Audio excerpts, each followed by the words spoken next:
नमस्ते बच्चों। हम आज बीए पार्ट सेकंड के पेपर फर्स्ट में चलने वाली पुस्तक अभिज्ञान शाकुंतलम का अध्ययन करेंगे। इसके 10 श्लोक हम पूर्व में ही पढ़ चुके हैं और उसके आगे अब मैं शुरू करती हूँ कि इतरो बाहु उधम्य हैं। अन्य जो दोनों तापस थे वो बाहु उदम्य हैं, भुजाओं को उठा करके कहते हैं कि सर्वथा चक्रवर्तिनम पुत्रम आपनोहि। सर्वथा हमेशा या हमेशा चक्रवर्तिनम, आप अपने समान ही चक्रवर्ती पुत्रम आपनोहि, पुत्र को प्राप्त करो या आपको चक्रवर्ती पुत्र की प्राप्ति हो। राजा स प्रणामम, राजा क्या करता है? प्रणाम पूर्वक प्रतिगृहीतम, तो मुझे आप लोगों का आशीर्वाद स्वीकार है। व्याख्यानस कह रहा है कि राजन समिधा हरणाय प्रस्थिता वयम, तो हम लोग लकड़ियाँ लेने के लिए, समिधा यानी लकड़ियों को लेने के लिए, जो हवन करने के लिए चाहिए होती हैं उनको लेने के लिए वयम हम लोग प्रस्थिता जा रहे हैं।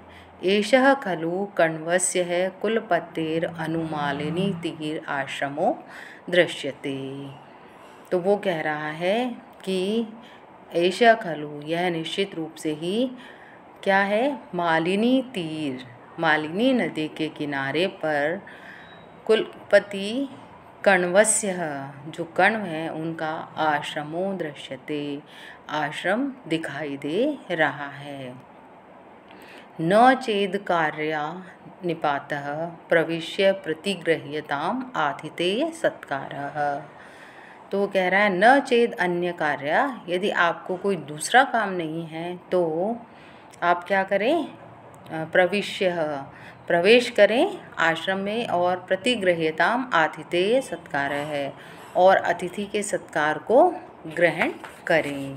अपिचय, क्योंकि कहा भी गया है, या और इस बात को आगे इस प्रकार से कहा जा सकता है कि रम्यास्तपोधनानां प्रतिहत विघ्नाः क्रियाः समवलोक्य ज्ञायसी कियत् भुजो मे रक्षति मौर्वी किणांक इति। इसका अन्वय देखो बच्चों। तपोधनानां प्रतिहत विघ्नाः रम्याः क्रियाः समवलोक्य मौर्वी किणांक मे भुजः कियत् रक्षति इति त्वं ज्ञायसी। तो वो क्या कहना चाह रहे हैं कि तपोधनानां, जिनका तप ही धन है, या उनके लिए सब कुछ, ऋषि जो हैं आश्रम के, उनके लिए उनका तप करना ही सब कुछ है, ऐसे वो प्रतिहत विघ्नाः, विघ्नों से रहित हैं, एवं और क्या है? रम्या क्रिया, ये जो मनोरम क्रिया है यज्ञ अनुष्ठान आदि की, उसको समवलोक्य है, देख करके आप क्या कीजिए? मौर्वी किणांक, जो मौर्वी यानी प्रत्यंचा के आघात के चिन्हों से अलंकृत हो गया है, ऐसी में भुजः, मेरी भुजाएं, कियत रक्षति, कितनी रक्षा करती है वो, इति ज्ञायसी, इस बात को भी आप जान लेंगे। अर्थात वो क्या कहना चाह रहे हैं कि आप जब अपने अनुरूप पुत्र को प्राप्त कर लोगे, और इसको बताने के बाद व्याख्यानस राजा को क्या कह रहा है कि मालिनी नदी के किनारे कण्व के आश्रम में आप प्रवेश कीजिए और आतिथ्य को ग्रहण कीजिए। तो उसके साथ में व्याख्यानस ने कहा कि जिनके लिए तपोधनाना, तप ही सब कुछ है, उनका धन है, प्रतिहत विघ्ना, और विघ्नों से रहित रम्या क्रिया, जिनकी मनोरम क्रियाएं हैं। कौन सी क्रियाएं? यज्ञ अनुष्ठान आदि को करने की क्रियाओं को आप समवलोक्य है, देखिए। और मौर्वी किणांक, और प्रत्यंचा के आघात के चिन्हों से चिन्हित में भुजा, मेरी जो भुजाएं हैं उन राजा की भुजाओं ने कियत रक्षति, कितनी रक्षा की है, इति ज्ञायसी, ये चीज़ भी आप जान लेंगे। तो व्याख्यानस क्या कहना चाह रहा है वो कह रहा है कि आपको कण्व के आश्रम में अतिथि सत्कार तो प्राप्त होगा ही, और तपस्वियों के निर्विघ्न यज्ञ अनुष्ठान है उनको देख करके अपने भुज वीर्य पर भी संतोष होगा। समवलोक्य है ज्ञायसी, सुनकर ही नहीं अपितु स्वयं भली भांति अपनी आँखों से देखकर आप इस बात को जान सकेंगे कि वनाश्रम में किसी तरह से उन लोगों को संरक्षण मिल रहा है। बुझह, इस एक वचन से ये बात ज्ञात होती है कि अकेला राजा ही विघ्नों को दूर करने में और तपस्वियों की रक्षा करने में समर्थ होता है, उसके लिए दूसरों की आवश्यकता नहीं होती है।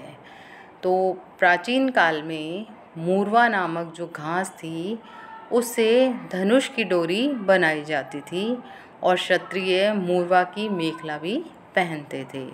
यह मूर्वा जो थी दृढ़ और स्थायी होती थी और बार बार जो धनुष उठाया जाता था उस पर प्रत्यंचा जो खींची जाती थी उसके कारण से धनुर्धारी के हाथ पर चिन्ह पड़ जाता था और दुष्यंत के हाथ पर भी इसी प्रकार की मौर्वी का चिन्ह था जो उसकी वीरता को और उसके प्रताप को दर्शा रहा था।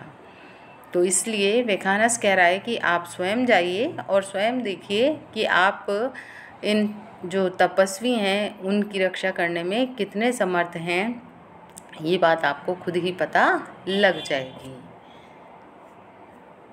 और राजा अभी सन्निहितो अत्र कुलपति, तो राजा क्या कह रहा है, क्या कुलपति महर्षि कण्व यहाँ आश्रम में हैं, सन्निहितो अत्र यहाँ पर उपस्थित हैं। तो वैखानस कह रहा है इदानीम एव दुहितरम शकुंतलाम अतिथि सत्काराय नियुज्य देवम अस्या प्रतिकूलम शमयितुम सोम तीर्थम गतः।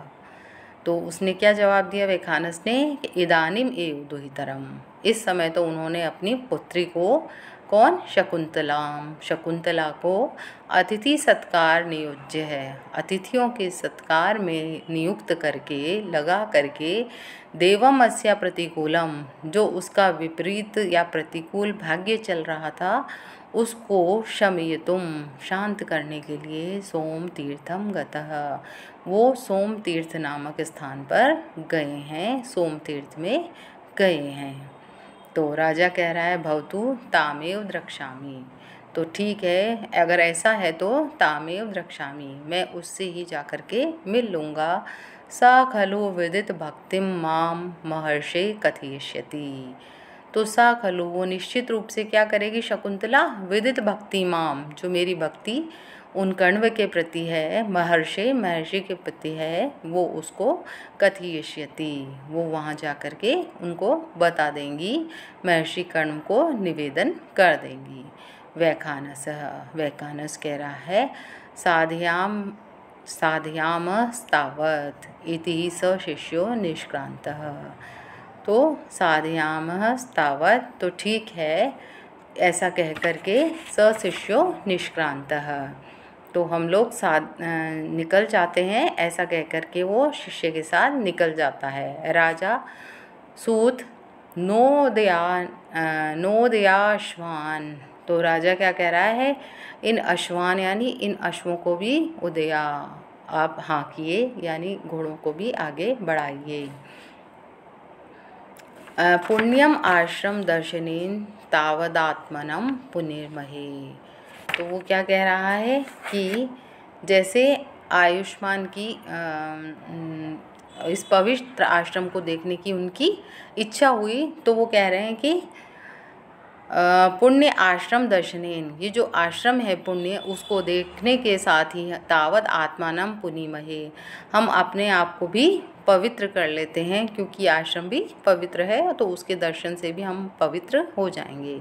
सूत कह रहा है यद आज्ञा पयति आयुष्मान, जैसी ये राजा आज्ञा दें, मुझे निवेदन कर रहे हैं उसी प्रकार से करता हूँ। इति भूयो रथ वेगम निरूपयति, ऐसा कह करके वो अपने रथ को बढ़ा देता है, उसको आगे चला देता है। सूत कह रहा राजा समन्ताद अवलोक्य है, राजा क्या कह रहा है, चारों ओर देख रहा है और कह रहा है कि सूत अकथितो अपि ज्ञायत, सूत बिना कहे हुए भी, यह अकथितो अपि बिना कहे हुए भी है ज्ञायत, ज्ञात हो रहा है, जाना जा रहा है कि एवं अयम भोगः तपोवन सेति, कि यह तपोवन के आश्रम की, अभोगः तपोवन के आश्रम की सीमा है।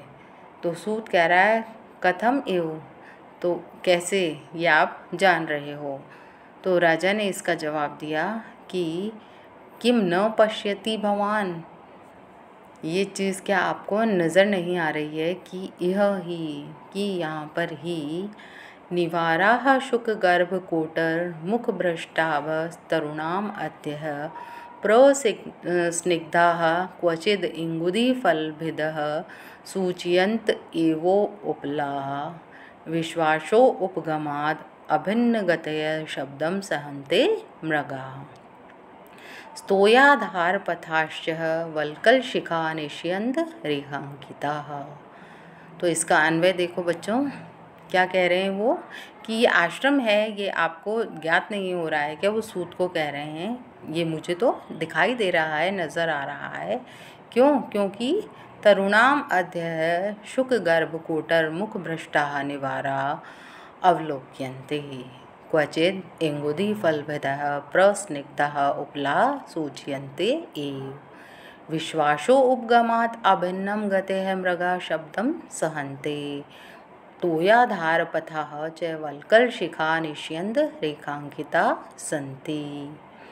तो इसका अर्थ देखिए बच्चों, तरुणाम अद्य है, जो ये वृक्ष हैं उनके नीचे क्या है, शुकगर्भ कोटर मुखभ्रष्टाः, शुकगर्भ तोते जिनके भीतर रहते हैं, ऐसे कोटर वाला, उसके कोटर के मुखभ्रष्टाः, मुख पर या उसके आगे के मुंह पर गिरे हुए क्या चीज़ें पड़ी हैं, निवाराः, तृण के धान्य पड़े हैं, जो चीज़ें वो खाने के लिए लाते हैं, तृण धान्य वो पड़े हुए हैं। क्वचिद, और कहीं पर क्या है, इंगुदी फल भिदः, जो इंगुदी का फल, रीठा का फल होता है, उसको तोड़ने वाले अतएव प्रस्निग्धा, अत्यंत ही चिकने, उपलाह सूचयन्ते एव, पत्थर दिखाई पड़ रहे हैं। और क्या है, विश्वासो उपगमात्, और विश्वास को प्राप्त कर लेने के कारण अभिन्न गतय, अपनी जो चाल को नहीं बदल रहे हैं, ऐसे मृगाः शब्दम सहन्ते, ये जो मृग हैं, हिरण हैं, वो शब्दम सहन्ते, रथ की ध्वनि को सहन कर रहे हैं, अर्थात डर नहीं रहे हैं वो रथ की ध्वनि से। उनको क्या है, क्यों? क्योंकि वो अभिन्न गतय, अपनी चाल को बदल ही नहीं पा रहे हैं, क्योंकि उनको आश्रम में रहने के कारण इस चीज़ की आदत हो गई है, इसलिए उनमें डर उत्पन्न हो ही नहीं रहा है। और क्या है वहाँ, तोयाधार पथः च, और जो तोयाधार, जो सरोवर हैं उनके पथः, मार्ग को जाने वाले, जो मार्ग हैं सरोवर की तरफ जाने वाले, वहाँ पर क्या दिखाई दे रहा है, वल्कल शिखा निष्यन्द रेखांकिता, जो वल्कल हैं, वस्त्र हैं, उनके शिखा यानी अग्रभाग से निष्यन्द रेखांकिता, जो गिर रहा है पानी, उसकी लकीरों से वो मार्ग चिन्हित हो रहे हैं, उससे दिखाई दे रहे हैं युक्त हुए।